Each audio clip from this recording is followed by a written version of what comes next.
Stopped it! Wow! That is going to be controversial. That's a crunching right hand, and that must finish it. It must finish it. Taylor trying to catch himself, using his jab. Eats a right hand. Another right hand, and he goes down. Oh my goodness! The dream is made real. Ricky Hatton rocks the world with a truly stunning win over a modern legend. He is the champion of the world. Yes, people. What's going on? It's Raps on TV. Back again, back to talk all the best things and good things in boxing. Looking forward to this week's show. A lot to talk about, a lot to discuss from last weekend, a lot to preview for this coming weekend. But we also have a guest on the show with us today. So looking forward to chopping it up. Here with my co-host Tom, as per usual. How are you doing, sir? I'm all good, Coach. Good to be back, and I think we've got a bit of a welterweight theme going on this week. Obviously, on the domestic scene, we've got Kian Thomas in the building, and also this weekend, welterweight supremacy on the world stage. Terence Crawford defending his WBO welterweight title against Amir Khan, and just trying to replicate the successes he had in the lighter 140-pound division. So it's an interesting one. See, we're going to recap Clarissa Shields' unanimous win over Christina Hammer and other things in boxing. So yeah, don't forget Allen versus Browne. That's also good to talk about that as well. So lots to go through. Looking forward to all calls. Don't forget the number is 01506 243 403. Again, I know it's a Champions League night, so we've got to compete with those guys, but we're going to do our best. But here with a great guy, looking forward to hearing his story. Kian Thomas, who's going to be a huge prospect, but somebody that's going to be, we're looking forward to seeing in the future. So welcome, Kian. Thank you for having me. Shit, no problem. How's things been with yourself? Yeah, all good. Training, getting ready for this fight. Yeah, man. Yeah. Camp's been well. How's camp? Camp's, yeah, it's good. I've had a bit of time out, so being in camps, it's new to me. Again, not new, but it's refreshing to be back in camp and training and getting back to my old self. So good. Yeah, no, and obviously you spoke about it's like refreshing now. You recently started working with Combo Nation. We see it on the cap there as well. Yeah. Just tell us about how that came about and what you guys are looking forward to doing moving forward. So basically, I was back in training again. I'm training with Xavier Miller, IQ Boxing, and we was looking for Neasden guys. Yeah, Neasden, Northwest London. Yeah. So we're looking for somewhere. I was looking for someone to manage me and someone to take control of my career a bit. And I think Zav found him, and they bumped. It was actually, I think it was at the press conference of the Khan Crawford, I believe. That's what I think. Anyway. Yeah. And then he said, "Have a look at my boy," and then Combo got through to me and spoke to me, and then from there, he told me his plans, and I told him what I would like, and then it works together. He's moving forward, yeah. Definitely. Yeah, there's a lot kind of on the limelight surrounding, obviously, like you said there, kind of a stable mate with Combination Chris Congo. Exactly. And obviously with your own kind of successes in the professional ranks. I mean, how much do you think the relationship that you've manifested with Combination, how much has that brought you on in terms of your personal development? So, obviously I know we got Chris Congo, good fighter, going to be rubbing shoulders with him. It's always a good thing, to be amongst good fighters, as a good fighter myself. So, what you see out of these guys is that they got a plan, they got ambition, they're trying to push forward with something and to be part of it is it's good, because it's going to come together. Yeah. So definitely. Lee Valley Sports Centre, Edmonton, the next fight date for yourself. Just talk to me a little bit about how the fight materialised. I know you're an unbeaten prospect. You're kind of going through that transition phase now where you're looking to step up in meaningful fights. I mean, kind of how did the fight come about, and what are you most looking forward to be boxing in London, North London? I mean, we were just looking for a show to get onto, really. It's like, okay, we're looking for somewhere to get myself back out again, to get the ball rolling again, so we can start looking at them fights and start looking at them titles and see who's out there. Do you know what I'm saying? So, yeah, it got presented to me. In fact, again, my coach said to me, "I would like you to fight on this show. I heard there's a good show out in Lee Valley. It's a good venue. It's not. I think it's only like the second time they've done a show there." So I was like, wherever it is, York, Edmonton, it don't matter to me. So so obviously we got it made together, and then man, it's just looking forward to it. Definitely. Yeah.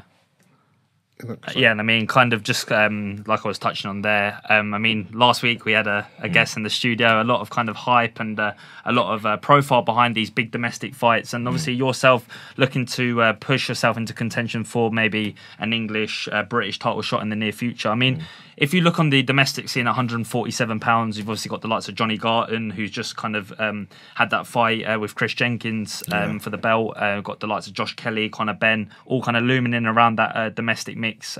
Bradley Skeet kind of looking to push himself back into a contention, having surpassed and won the British title outright. So I mean, looking forward, it's a very kind of healthy position for yourself. Do you look at anyone in the domestic scene and think I can exploit certain elements in that mix? Definitely. You know, this is what you're in it for. I'm in it to fight people. I'm in it to have good fights, be part of good fights, and, you know, ultimately to win and to progress. Do you know what I'm saying? So I definitely look at all these fighters and I think, okay, I know what he's about. You know, they're good fighters. They're all good fighters. Everyone's training. Everyone's doing their thing. But at the end of the day, that's what it's about, isn't it? It's about getting out there, displaying your skill, and seeing who comes out on top. Yeah. Which is me.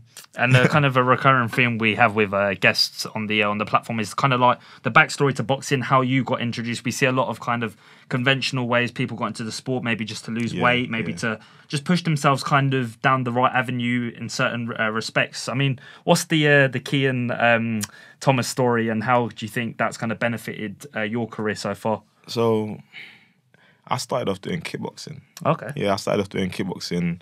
I always liked to fight. It's something I always done as a kid. I liked to fight, you know, fighting my cousins and fighting people and stuff like that. I was a bit of a rough little kid. You know, them little kids that like to fight all the time. I was like that. So my mum actually said to me, oh, you know, I'm going to take to this kickboxing place, because I grew up in Hackney at first, and took me to this kickboxing place like in Bethnal Green. And yeah, was there doing kickboxing, had a good little career. And then I remember the coach was saying to me, "You sure you don't want to do boxing? You know, your friend pans more than you're kicking and stuff like that." So I was like, you know, I moved to Camden, and then I started training at St Pancras. Yeah. And that's the first and only gym other than where I am now where I ever trained at, you know, doing boxing. So yeah, it just progressed from there through amateurs. What was the difficulties when you first started training in boxing? In my mind, you know what? When I first started boxing, I felt like I could just take out anyone. Don't matter what I was training or not training. Yeah. I'm thinking, what? And then I got in there sparring, some kid punched me in my mouth. I was like, I was like, okay, I got to kind of focus a bit better than this, and you know, that's the only difficulty. I mean, in terms of kicking, I wasn't in like the actual transition from kickboxing to boxing. It didn't really make any difference to me. You know, just a bit more of like, you know, grounded. When you're in your stance, that's about it, really. Yeah, and I mean, your style, I mean, is that obviously you've been training at King's Cross, like you said, also your career. I would say your style is a bit slick. You're now working in tandem with Chris Too Slick Congo. I would say for you, how easy was it to kind of progress with that type of style from like sparring, from like working with a coach? Do you know what I mean? How easy was it? Was that natural to you, or was it what you wanted to be like? For me, it was gradually, as I was going through the amateurs and, you know, just sparring everything, I started to develop a style that I felt most comfortable with. Yeah. And I figured out that I was quite fast. I was a bit faster than some of the fighters that I would be fighting and sparring. Okay. Yeah. So I got a bit more of a relaxed style where I knew I could use my speed and my foot movement. When I was in the amateurs and I was younger, I used to only spar like the bigger boys, the bigger guys, like the heavier guys. So I was always having to know how to move and having to, you know, do all of that. Like all of, I had to do all of that kind of stuff. It was never like I could just walk them down, have my hands up. It never worked like that for me. Yeah. So it just came like that, really. And then I could punch a bit. So, you know, I just put it together and just it came like that for me. Yeah, and before Tom goes on, I was going to say the name Tech, your middle name's Tech. Yeah. How did that name come about? See, people think it's because of the way I fight, but it's not. Yeah, okay, interested. It's because I actually worked as a architect technician. Wow, okay. Yeah, so I worked as an architect technician, doing the designs for architectures, doing the drawings and the CADs and that. And I was talking to, when I've had my debut, I was talking to the Camden New Journal reporter, and he was saying, so what are we going to call you then? What are we going to call you? I was like, I don't know. I was going for loads of names, and he goes, what do you do? I was like, I'm a technician. He's like, there you go, Tech. Kian technician. So it was the technician, and then I changed it to tech, just to make it more short and and sweet. it works as well, like I Exactly. said, with your style. So Yeah, exactly. no, looking forward to seeing you get out there. I mean, that's obviously this weekend down at Edmonton as well. So yeah. And I mean, last weekend we had one tech, as in high tech Lomachenko. This week we got a new tech. So I mean, so I mean, in terms of like a bit of irony with the architecture stuff, a lot of people say boxing's an art in a lot of respects. How do you see that kind of element of the fact that you've maybe been around different diverse kind of environments with the architecture? I mean, canvassing, stuff like that. And how does that transpire onto your boxing ability? Do you see any kind of rhythm with the stuff? I mean, just not, like in terms of any link. I mean, that was something I just done, that I was lucky enough to get into through, just like some people in boxing, they know the right people, they're able to do something like that. I mean, to be fair, when I was younger, I always wanted to do architecture. That's something I wanted to do as a kid. So when the opportunity came to learn it, I took it with both hands, and then it was just something I'd done to keep me floating. Do you know what I'm saying? Yeah. But yeah, I mean, it just so happens that it fits in with the way I fight. But really, I didn't really ever look at it and think, oh yeah, this is what I'm gonna do. This is what I'm gonna make it match this. It didn't really work like that. But that's what it is. And then kind of looking at the British public and their kind of perception of fighters nowadays, do you feel like as an unbeaten prospect on the small horse scene, having kind of applied your trade, learnt your apprenticeship at this kind of stage of your career, do you feel any pressure that you need to kind of maybe impress a little bit more, maybe excite a little bit more? Do you feel there's that kind of demand with the fan base that you've grown, the people that have come out to support you? Do you think there's any added pressure in constantly having to perform at a high level? I mean, for myself, I only put pressure on myself, and no one can't put pressure on me. It's only me, do you know what I'm saying? So I go out there and I do what I've got to do. Simple. It's like handle my business however I handle it. I train as hard as I can. I try to make sure that I do everything I'm supposed to do to make sure that I produce the best I can out of myself come the night. Whatever pressure the fans or the supporters may feel like they want to put out there, or whatever they feel like I should do, that's purely up to them. It's not, whatever happens, what I do is what I do. Yeah. Simple. And taking it back to your upbringing, obviously growing up in Hackney, we see a lot of fighters now that have kind of been talked about. Obviously, Lawrence Okoli's kind of one of them that's kind of gone on to achieve a lot in the sport in such a relatively short space of time. I think now 12 fights already kind of surpassed British level, and looking at a potential fight with Dennis Lebedev for the world title. Yeah, that's big. Got Ahara Davis, another one out of the Moreno's gym in Dalston, in around the Hackney area, and also kind of in more sort of historical terms, but also the fact that we kind of view this kind of current spate of youth violence at the moment, how we kind of perceive that. Obviously, got another Hackney member in James Cook, MBE, and the work he's been doing in the local area. So, I mean, kind of growing up in Hackney, what was it like? What was the environment you grew up in like, and how did that influence your boxing career today? I mean, when I was younger, the part where I said I liked to fight a lot, it was, being around that area, growing up on an estate, and being around like my older cousins and my older people. I used to like that kind of way, do you know what I'm saying? But yeah, I mean, it's normal. It's London life, ain't it? Really, I mean, it's not good, but it's London life, and it's something that does need to change. But yeah, yeah, and I mean, like, just touching, I mean, following up on that, there's a lot of positives we can take from the kind of the situations that are happening now, but also using boxing as the form of discipline, how we instill that kind of drive and purpose in young people. I mean, are you looking to potentially maybe do some ambassadorial role for the local community? I mean, especially around Camden, I've got a few friends who I've got a lot of friends that do things, that do different things that are positive. You know what I'm saying? Yeah. And we're all trying to come together at some point to kind of push, something. We're not too sure in exactly what you're going to do, helping out with anything. It could be, work CVs, it could be boxing, it could be fitness, it could be anything, cooking, baking, because it could be anything. Not everyone likes boxing. It's not for everybody. So, yeah, I mean, I'm trying to use myself and the influence that I could have on people to push that as much as I can. So definitely it's something that I'm interested in. Definitely. Yeah, and then obviously this weekend, I'll say it's not looking past it totally, but in terms of like next steps, is English title on the horizons, British? Like, what would be your sort of next 12 to 18 months if you could like have a way of mapping it out? I definitely need a title. Yeah. I definitely need a title. It's something that I need to have, you know. Yeah. Obviously, I've had fights. I've learned. I've fought. I think I'm one of the only fighters that I've actually fought abroad. I fought in Spain. I've fought in Finland. Wow, You know, I've travelled. I've not just fought at York Hall. Yeah. How did that come about? Which was the first one? Yeah. So basically, my old coach, he knows a lot of international people. You know, and you know, I'd train with international fighters from Finland, Sweden. You know. And they would have shows out there, and they'll go, okay, who's this guy you're training with? Oh, yeah, Kian Thomas. Oh, well, does he want to fight out here? Yeah. You know what I'm saying? Sick. All right, cool. You know what I'm saying? Pay for my opponent, pay for my flight, and I'll fight out there. It's simple as that. You know what I'm saying? Obviously, experience. That's what I mean. Not everyone has that, so Exactly, I believe I come with something a bit different than what a lot of fighters have. You know, you're cool, and that's it. Yes, exactly. So.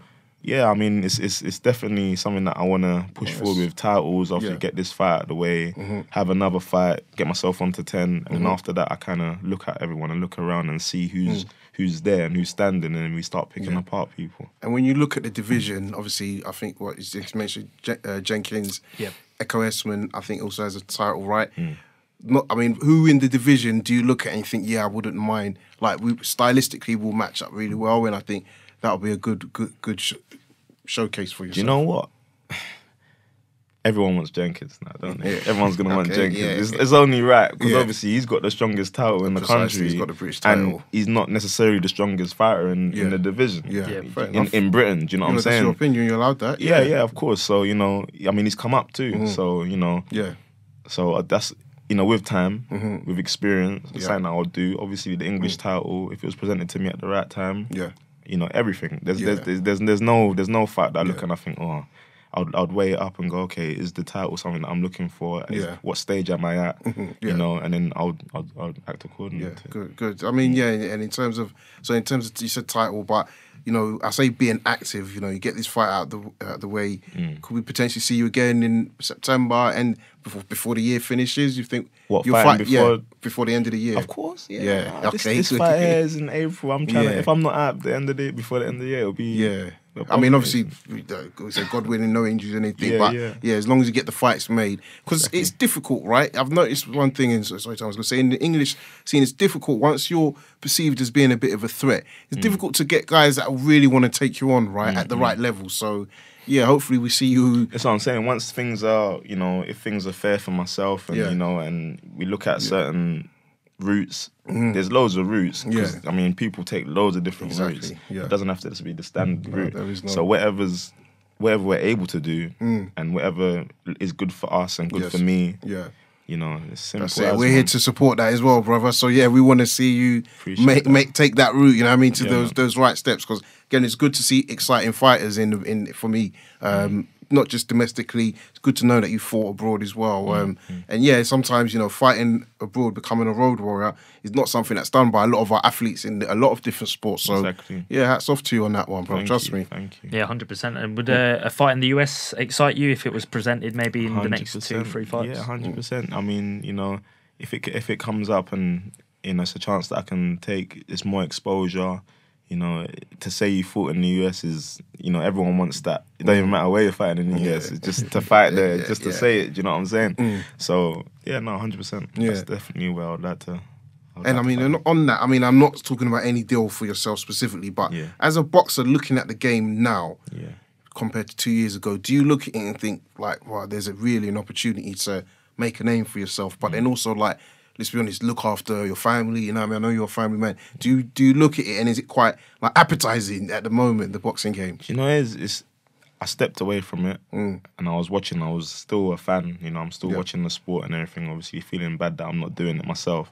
And then it's just built me up. Hunger. I'm thinking, okay, well, this guy's not that good. I mean, he's doing his thing, but you know, he's not someone who's way gone. You know what I'm saying? So I'm thinking, why can't I be there? Why is that? Why can't I get a bit of that cake? You know what I'm saying?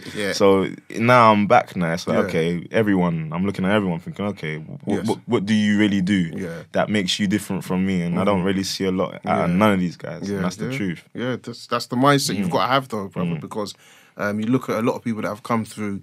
I mean, a guy I saw recently, I want to say Andre Showtime Sterling. He was a guy he fought. Yeah, you know what I mean? Interesting character as well. Kind of come through nowhere. And like, I mean, I'm not saying Richard Riakporhe was the same thing, but again, like this time last year, nobody really knew him. But then all of a sudden, you know what I mean? He's on Matchroom. Even if you look at Dillian White, you look at him, and at first. I remember I watched him on a show years ago. Swear? Yeah, years ago. He had the you know, just some basic shorts and just doing his thing. Yeah. And I remember people saying, "Oh, he's gonna be good," you know. And you know that gets said about a lot of people. And then look where he is now. You know, his opportunity comes. He took it. He knew how to play the game. The cards that he was dealt. Yeah. He played it, and then now he's flying. You know. But it's that opportunity, right? And it's that thing about we were speaking about. You know, before we started, it's like, you know, with Crolla, if you get the opportunity, you're going to go for it. So Dillian White, for me, is just hard work. As much as he's a bit savvy and he's himself and he's a very likeable guy now, I think it's his hard work that's really kind of been like the attraction. Everyone's like, wow, this guy, he got knocked out by AJ. You got to match it, otherwise you're going to make a fool of yourself. This is it, yeah. And that's in the ring. But I mean, outside of it, right, as well, people can say, right, he's kept improving. He's not let the AJ loss sort of get him down. He's just said, move on and I'll be back again. And fair play. Yeah, in terms of the, I suppose the routine kind of with camp fights, obviously now preparing probably more diligently than you ever done before in your career. Just talk to me kind of a little bit about the routine that you've kind of established from an early part of your career and how that's boosted your confidence within camp, obviously to stay away from the kind of the little treats and also the kind of injuries that could plague some fighters if they're not fully prepared. For me, it's it's about changing. It's about changing the mindset to, okay, this is a job. This is what I'm trying to do. You know, once you decide with yourself, okay, I'm gonna turn pro. This is what I'm gonna do. You have to kind of make yourself know that you're not doing this because it's like if you go to work and you work, you know, white collar. You know, you're going to work. You can't go there with a bottle of alcohol in your hand because it's your job, isn't it? Otherwise, you're gonna get sacked. It's the same. You kind of got to think the same way. You know, I've got friends that they go out, they drink. You know, they do what they want to do. They eat this, they eat that, and at some points it did get to me, and I thought, you do feel like that sometimes, but at the same time you think, okay, when I have this fight, and everyone that is drinking alcohol comes to my fight and sees me and goes, they're gonna look and think, oh, Kian. So they're going to feel the same way I'm feeling about the food. Yeah. When they see me win my fight, do you know what I'm saying? So for me, you know, it's just shifts. You know, I like that mindset. You just have to handle your business and know what you're doing, kind of thing. You can't really be worrying too much. Don't watch no faces. Exactly. They used to say, man. Yeah, just put your head down and do what you got to do, man. Yeah. I mean, obviously, before we keep moving on to another subject, do you want to give all listeners your Instagram, social media, where they can find you? Details on the fight. I know it's this weekend, but where to get tickets as well if needed. Yeah, I mean, anyone wants a ticket to come see me fight, it's appreciated. Instagram me at Kian_Tech_Thomas. Yeah. And I mean, I don't have a Twitter. I need to get one. I've been told. I have one as well. I've been getting told for ages. Have you got a Twitter? No, I ain't got a Twitter.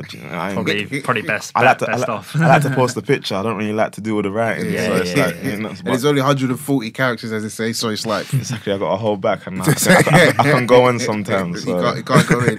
So obviously this weekend, again in your division, we see a guy that is definitely within the top 5 pound for pound. You know, that list can be argued. But coming up against a guy who probably for the way he's disliked, probably gets a lot more criticism than his actual ability. Amir Khan versus Terence Crawford, taking place in New York. Obviously, we're going to get into it, but guys, just tell me, what do you think about that fight as we're now approaching fight week? Has your mind changed from an original pick? You're still picking with the same guy? You know, just break it down for us. From the beginning, when that fight got made, I said, okay, Khan he can win. I believe he can win it. I do believe he can win it. I don't think he's gonna win it, but I believe he can win it. Okay. I think, like I said to you before, I think that he can win. I think he's gonna win the first third of the fight. So the first 4 rounds, he's gonna do his thing. And then after that, I think he's gonna start getting broken down towards the end. I see him getting stopped around the 11th, 10th. Yeah, that's where I see it at the end. But you know, I wouldn't be surprised if Crawford, you know, comes out there, switches southpaw and switches back and just beats him on points. You know, I wouldn't be surprised. Yeah, it is a tough ask no matter which way you say it. But I think the key thing is, Khan's early, how he starts that fight is going to be really key, isn't it? 100%. I mean, what's your thoughts, Tom? Yeah, I agree with Kian. I think don't quote me on this. I'm not too sure who it was that said it, but I think one of the pundits for one of the TV platforms said about how Khan's one of the best 4-round fighters probably to ever kind of lace glove. But yeah, I was like, that's a bit harsh, but I get what they're trying to say. Yeah. But I think Crawford's just skill, his ability to negate probably Khan's size in some respects with his jab and his movement, I think it's going to deter Khan, particularly later on in the fight. I do think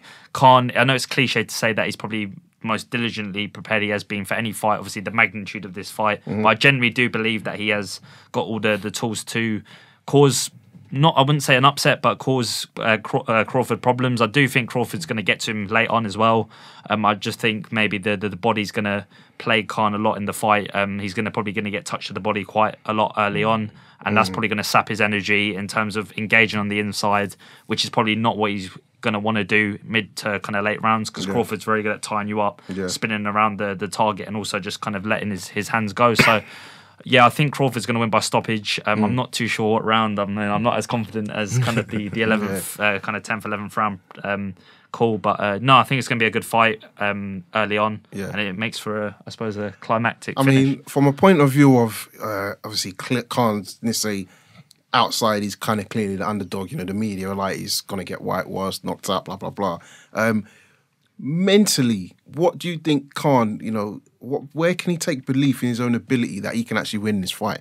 If you're looking at Khan at his past fights, where do you think he can see success within himself to win the fight? Speed and distance. Yeah, 100% speed and distance.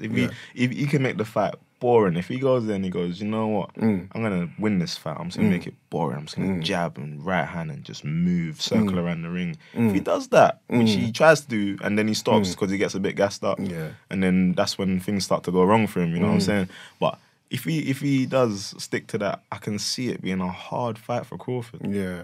But he's prepared for it, I guess. I mean, Crawford, out of everyone, knows that that's what he might try and do. So I'm sure he's prepared for that. Yeah. I think that's kind of what separates Crawford from the rest of that kind of bunch at the elite level. I think the fact that he knows he doesn't have to necessarily engage all the time. He's got the movement and the ring generalship to kind of move around the ring and just be kind of flamboyant in his style. And I think Khan's probably going to need to impose his size early on. He's going to need to let Crawford know that he's there. I mean, throughout the fight, try and get him to respect his power. Do I think Khan's got the power to hurt Crawford? Probably not. But there's that fact that he's the bigger man naturally. He's obviously not had to climb up weight to kind of naturally mould into that weight, which Crawford's had to do. And he's never faced kind of the Khan came up from where? Lightweight? It was a lightweight, isn't he, Khan, originally, right? It was 140, yeah. So I know what you mean. He's the bigger man. It's going to be interesting, though, from a point of view for me. I'm just thinking about Khan. I'm thinking Virgil Hunter. Is that going to be, is that going to be able to help him? I don't know.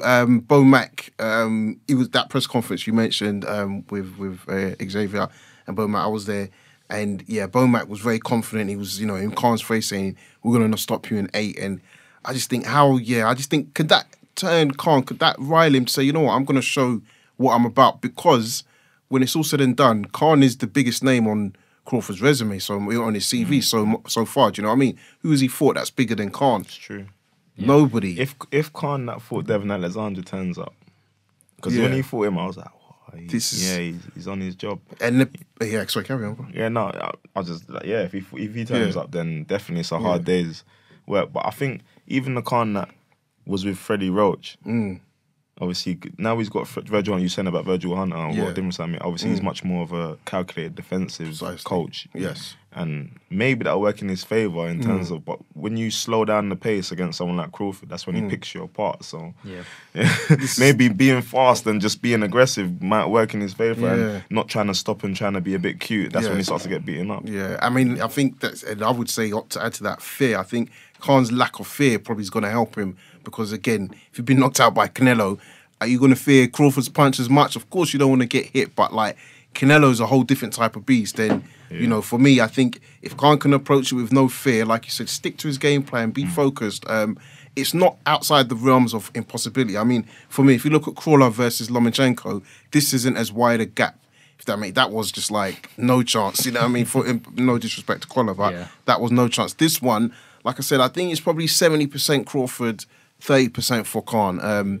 But yeah, it's going to be interesting. I mean, I'm actually a bit excited. I mean, what do you make about the promotion so far? Have you guys got a bit hyped about it, or you think BT have been average? Yeah, I mean, the fight to me is it's a big fight, but I don't feel like they've pushed it as much as I would like to see. You know, I saw a couple episodes. I saw one episode of, you know, Khan's training. Yes. And I saw one of Crawford's kind of merged a bit. Yes. And then that was it, really. Not much after that, really. That is true, to be fair. It's not been, considering that it's Crawford and it's Khan. I think obviously over this side of the water, I think Khan's the one who's bringing in the people. Yes. But people, they're interested in Khan, but we're not that interested in Khan. Yeah. You know what I'm saying? Yes, so it's like it's in America it might be a bit more of a bigger fight. But here it's big, but it's not. It's Khan. It's, you know, we've seen Khan do his thing. We've seen him get knocked out. We've seen him win titles. It's like what more? That's true. I mean, obviously Brook is what we wanted, weren't it? So because it's not Brook, it's like and I think there's a bit of excitement, but it's like sorry, it's knowing that it's a huge challenge. Do you know what I mean? It's just when I think about Khan, and you think. But again, I rate him 100% because, you know, you wouldn't have to take this. I mean, this is a guy, you saw the way he fought Jeff Horn, took him apart, Benavidez, so... I think the nature of US pay-per-views as well, they don't seem to kind of get the same, they don't seem to maximise that kind of audience with, unless it's the big fights in the like the heavyweights. Like if a Joshua Wilder fight was to be on a US pay-per-view platform, I think they would know that they don't have to sell it as much. But I think with Crawford and Khan, I think like you touched on there, Coach, the caliber of opponent that Crawford hasn't faced in comparison to Khan and vice versa, I think there's kind of a... Do they necessarily have to kind of rely on the BT Sport documentaries and stuff like that to kind of expose the fight? Probably from the UK perspective, yes, because people are going to tune into those. They're going to want to see the in-depth analysis in camp. So, yeah, I agree with Kian about kind of the exposure of this fight. It probably hasn't lived up to the exposure, but I think then again on the night we're going to see probably what a fight is going to be. I agree with you on that. So yeah, I guess it's a clean sweep, not a decisive. Well, I say clean sweep. You're saying Khan, so Crawford late stoppage. Yeah, Crawford late stoppage. So I do think it'll be points. I think Khan will last. I think it will be his ability to nick a few rounds, as you were saying, just get to the end. I think he might get knocked down, but I think that will probably be his shining glory out of this. That, you know, he went 12. Crawford's a good finisher though, so if he does hurt him, there's no hurt and then just get out of there. I think Crawford, if he hurts someone, he's No, I agree with you. Finishing it up. I just think Khan. Sometimes we give him a little less credit because I would say the Maidana fight, he was hurt. And Maidana's a bit of a big puncher. We saw what he did with Browne. Even Mayweather, he didn't trouble him, but he made it seem like he troubled Mayweather. And Khan held his own to a certain degree. He got wobbled and then didn't get knocked out. And Maidana's much more sloppy than Crawford. In terms of, I mean, 100%. In terms of like, he stays there to get hit, so 100%. But I just think the power... Yeah, I don't know. Khan for me, maybe points. I think it will be points. So he loses. So Crawford beats Khan on points. So moving on to the other fight, which for me I think is quite big. It's growing. The women's boxing. But Clarissa Shields, she fought Christina Hammer. I got it right this week, Tom. She fought Christina Hammer, undisputed, all the belts, all the trinkets, even the newly created one. There we go. I don't know if you've seen any of the bits of the fights or the highlights, but what's your thoughts on that achievement? Yeah, I mean, I was watching. I actually found that fight quite interesting. Yeah, it was good, right? Yeah, because the way they were, the way they were talking about each other, it was a bit catty. It was a bit like personal. Yeah, you're fat. Yeah, Christina took it there though. I think you're Hammer fat. took You it look there. like a man. All this kind of what you doing? So I thought, let me see this fight, and then I mean, I watched the fight and I was like, she just dominated her for the whole fight. Just literally the first round, she just waited, right? And and then back. That was it. Like, she just like an artillery, honestly, firing range. Yeah, some of the big shots she was unloading on her. I don't know. I saw an interview with Hammer afterwards. I think she was still slurred. Like about an hour later, she wasn't speaking fluently. And I know obviously English is a second language, but Yeah, she took some But punishment. you know, when I was watching the build up to it and the way she was going on, I was watching with my mates and she's like, "Oh, she believes it, as she should do." But when they went to touch gloves, and I looked at her face, and then she was like, I was like, yeah, it's gone. It's done. I didn't see that. I didn't done. notice She's that. doing, when you do the nod. Yeah. It's like, like Clarissa Exit was. in defeat. You're already going, look, hey, how are you? You okay? You're trying to be friendly. Yeah, exactly. Nah, none of that. I mean, Clarissa was zoned in. Yeah. Even though she was kind of like messing around with like the rapper that came in with her, but she was like, and it was good to see. I mean, I'll say, when I say good fight, it was a good competitive fight, which women's boxing needs, no matter what. I mean, I wouldn't mind a rematch. I think Clarissa probably stopped saying a rematch, but I think it would be good for the sport as a whole. I mean, Tom, what was your thoughts? Yeah, I think as well, with the whole kind of dominance with her performance. To be fair, I don't know if I was overly impressed. I think I was probably more impressed with the volume of punches that Clarissa Shields threw as opposed to kind of that concussive I suppose, spite that she's got in her punches. I don't think Hammer was probably, like you said, they're kind of going to touch gloves as confident as she sounded in the build-up. I do think both of them were physically at their peak. I do think they couldn't have probably given any more. But like you said, I think in the rematch, Clarissa Shields probably will stop Hammer. I just think she's got her number now, and I think she'd probably, in terms of a profile and exposure side of things, she'd want to make a statement like that to kind of enhance the reputation of the sport. And it's that belief, right? I'm sure Shields believed that she would win the fight, but I think once you've done it, usually you see those types of fighters. Once they've done it, like the second time, it's kind of like it's a bit easier Levels for up them. and Yeah. I'm sure you must know that. Like, I'm not sure if you had rematches, but like when you've beaten somebody, you think, I thought it was going to be tough. I beat them. Actually, I know what to do next time from the get-go. Yeah, exactly. So no, I think that was really good. I really hope they can push on and promote this this sort of achievement. It is going to be tough because they were talking about her potentially fighting Savannah Marshall, who beat her in the amateurs. So they would like to get that one. I think the issue for Marshall is she's not going to have enough ring experience by the time they make that one up. When they're talking about her fighting Cecilia Breakhouse, she's called her out, but from what I understand, the weight division, it would be like Cecilia is... Because obviously she could they not do like a light middle? I think they was doing a catch weight, but from what, again, I'm not an expert, but from what like the Box Nation team was saying, that for Brackhurst it would be quite high.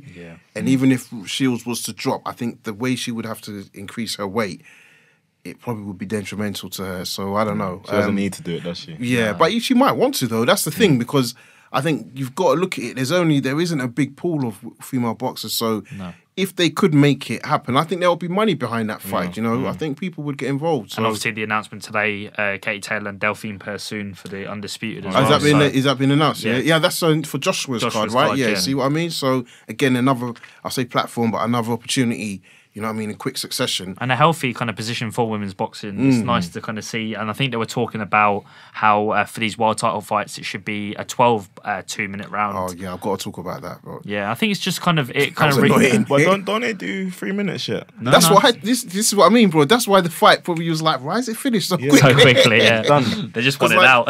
Well, I was watching it like you, and I was thinking, why the rounds? And I was like, it's 2 minutes.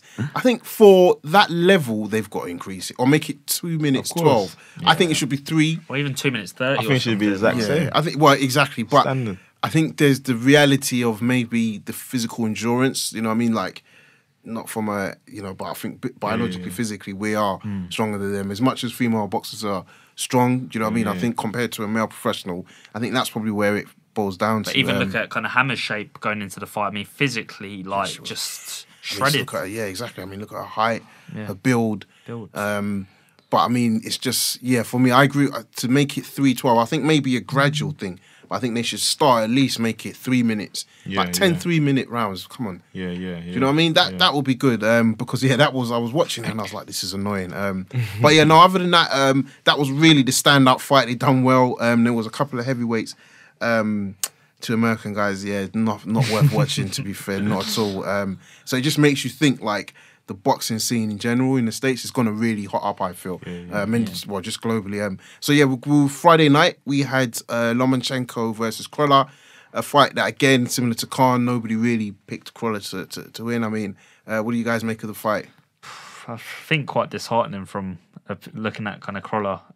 Obviously, he went in there to be great and pull up the offset, and you can't really knock him really because I mean, there's a lot of you see the negative, the hate that he gets on social media. I mean, he's had to go through a prolonged period of adversity where you talk about the burglars at his house with the slab of the brick and you know, cutting into his skin with his brain vessel. But yeah, no, going over to fight one of the best, probably arguably one of the best in the history books in Lomachenko, obviously to be a Hall of Fame fighter. But yeah, no, I think just kind of obviously that again reiterating the point. There's a hurdle above world level. There's the world level, and then there's the elite, and then even there's the upper elite, which is the likes of Lomachenko, Crawford. And those. That's a good point. It's true. Yeah, very true. Trust me, there's the upper elite, and you can't be average to. I mean, it sounds weird saying that because Salido obviously beat Lomachenko, but I don't know, Kian. What was your thoughts on that fight? I mean, for Crolla, he took the fight as anyone would to try and. I mean, it only takes one punch, innit? So to take the fight, you can't say nothing to him about it. I mean, to me, there wasn't a lot about it before the fight. Yeah, you know, because everyone kind of knew, like, okay, look, he's gonna go and do his thing, and then. You know, just go hope for the best kind of thing. So, but you know, obviously, you can't say nothing to him for taking the fight. Lomachenko is mandatory, so it's a fight that you know he just it's just what it is, isn't it? You know, I think that the fight should have been stopped before he got knocked out. Yeah, I agree. But you know, when people, you know, they're in the heat of the moment and they want to, let me carry on, all of that kind of stuff. Which is another thing, you stop it in the third round and rob everyone of everything, and then everyone will complain and say, what if? At least we know now what would have happened. You know what I'm saying? That's it's fair as simple as. Yeah, and it's just, and I have to say, you know, like, just to on that point, because I was watching it thinking, they got to stop this fight. It's not. I can't even criticize Crolla at all. I totally understand it. It was just like watching it, and I guess it's not often that you just find fights in like world title fights that the Golfing class is going to be that big. Really, do you know what I mean? Most are a little bit competitive, but that, you know, when I think about it, it was just like from round one, it was like Lomachenko was even pissed that he had to fight this guy. Like, it was, do you know what I mean? Think about the last few fights he's had. He doesn't really take guys out. I mean, Linares, he got knocked down. I know he beat him up, but he got knocked down. Rigondeaux eventually quit. What, the other guy, Walters, eventually quit. Mario as well. So. But he was pissed going in. I don't know, there was a bit of spitefulness in Lomachenko that night. I think as well, like, I don't know if you guys like kind of are hopeful of a fight with Gervonta Davis happening, but there's a lot of kind of profile fights that probably haven't materialised, and he's thinking, well, look, I'm freeweight division champion. I'm at this stage now where I've had 400 plus amateur fights, won every single one of them, rectified the defeat he had, and now in the pro game. And as much as he's proven himself at world level, the likes of Gary Russell Jr. and those kind of guys, is probably an element that he's been avoided in certain respects within these kind of upper fights with like Garcia, because I mean Garcia probably not, but I know what you mean. But he's definitely been avoided. I mean, I think Davis is really avoided. I don't know. I like Davis, but I think he doesn't really want to get in there with Lomachenko. I don't know. What's your thoughts? I mean, I think Davis could do well against him. I mean, they're both southpaws. Yeah. I think that, you know, Lomachenko having the southpaw advantage. Obviously, he's a great fighter. Yeah, you know, no doubt about that. You can't say nothing about him. Even for Crolla to get knocked out is it's no problem. You know, it's like when Khan lost to Canelo. It's not. It's what it is. Yeah. But like, I think that Gervonta Davis, with his youth and, you know, his speed and that power that he has, especially when, you know, he's getting knocked over, he is getting hit. Yes, yeah. You know, you can say what you want about Lomachenko, but he's still getting hit. Exactly. No, you know, totally even agree, against Crolla, he got out the fight with Crolla and he had the head. He says the head and all of that, but he still got hit a little bit. And you saw that in Linares. Exactly, Linares hit him. You know, so I think if he gets in there against someone like Gervonta Davis, who when he hits you, he's spiteful and he's trying to hurt you. You know, I think that it could, maybe he wouldn't win it. I don't know, but like it makes a difference to me. It's a fight that I would love to see. I think out of all the fights right now, other than like Spence, Crawford, and Joshua Wilder, I think that's one of the fights that I look at and think, You know what it is with I'll just say so. Like, one of my criticism of Lomachenko in the past was, which still is obviously, is that he was in amateurs for way too long. Because clearly this guy is a level, like, he didn't need to be an amateur for so long. I think he should turn pro, but he was his own objective. With Davis, I just don't know if they'll take that risk. Because I think you got to look at Lomachenko. I mean, if they can get over the Arum, deal. I just don't know if they're going to look at Lomachenko and think, is it worth the risk losing to this guy?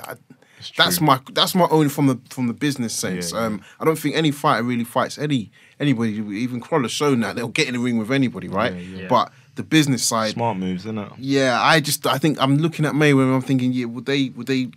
I don't know. You know, who's gonna fight him next? Not next, but in a few fights, I see Pacquiao fighting him. Yeah, I can see it happening because Pacquiao takes fights. Yeah, that's one thing. 100%. Like, he takes certain fights, he'll take it, and I think that again with that whole southpaw thing, speed. Obviously, Lomachenko is much. You know, he's got.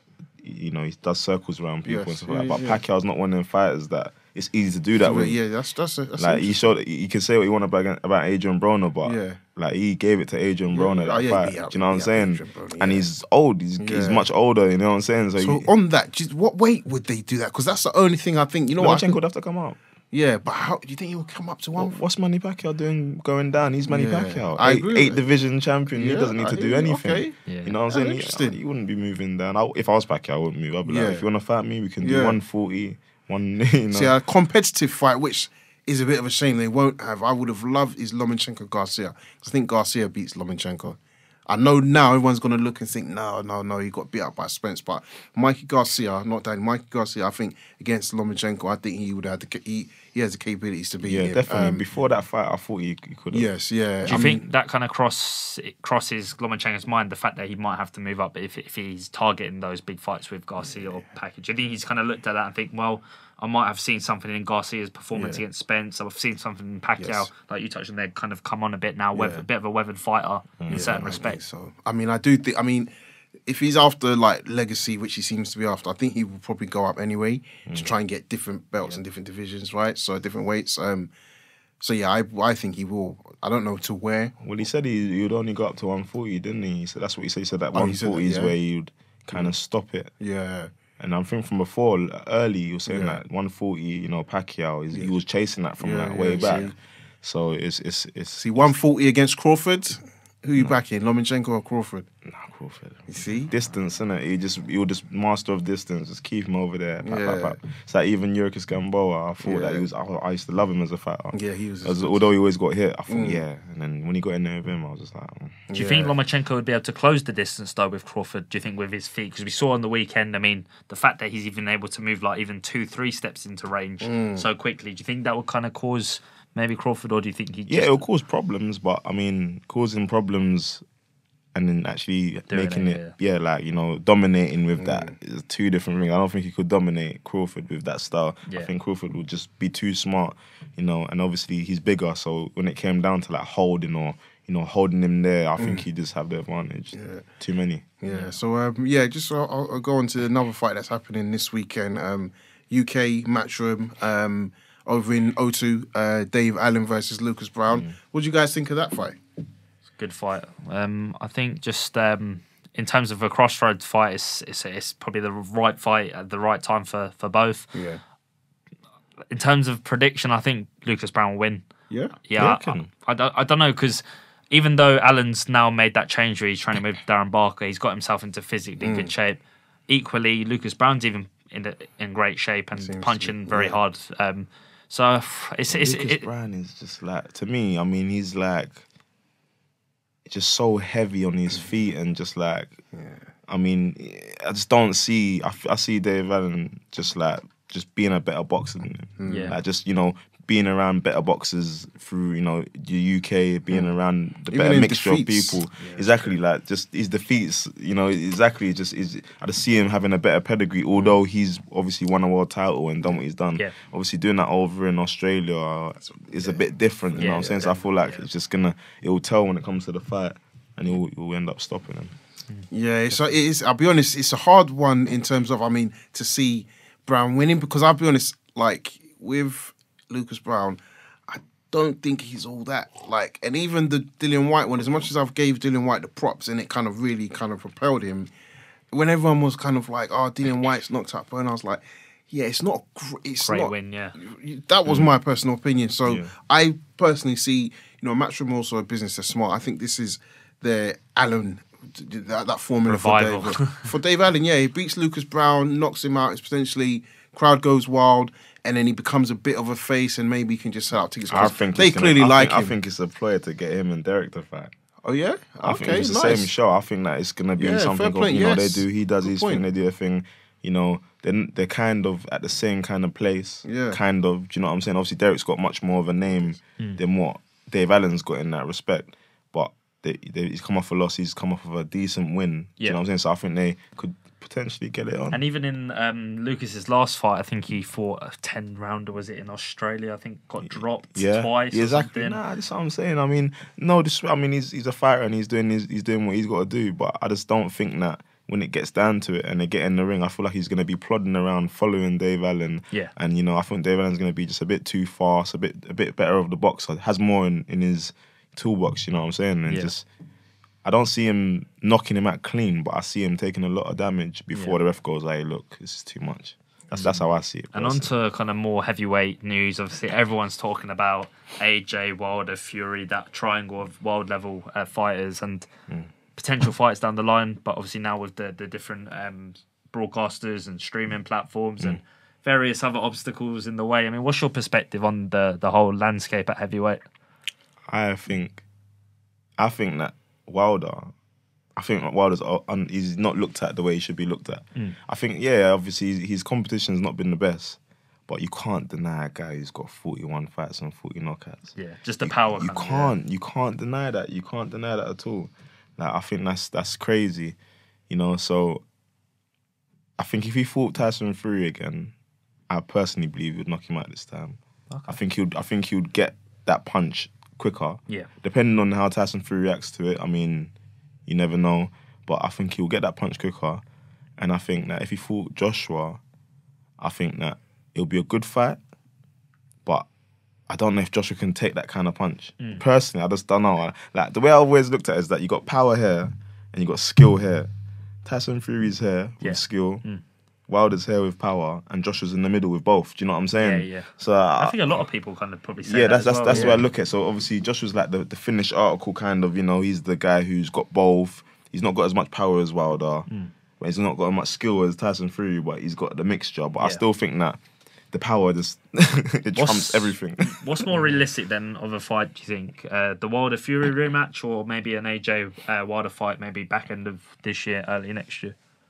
No, we all want the AJ Wilder fight, don't we? That's what we want. That's the fight we want. The dream. Of course, that's what we all want to see. Whether it will happen, I don't know. They just go back and forth. This guy said he don't want it. This guy said he don't want it. This guy's saying this. This promoter's saying this. I don't even pay attention to it. It's probably more to do with the Finkel and Hearn. As it is. That's what I'm saying. Yeah. He's fighting Miller now, and you know he's fighting Miller, and Miller's. Do you see that as being a tough fight for Joshua? No. Yeah. I don't think it's gonna be tough. I think Miller is what I've seen of him, I think he's good at a certain level. Like, I think he's good. Yeah. But I think coming up against AJ, I think he can't do that same stuff against AJ. I think AJ is gonna just like, if he starts to do anything like that, you know, lean on them and like throw loads of shots and just he won't be able to do that. Exactly. But he's a big guy though. I know a few people that train with him actually, like out in America, and they've said to me that he's a big guy, but he's like a very, very big guy.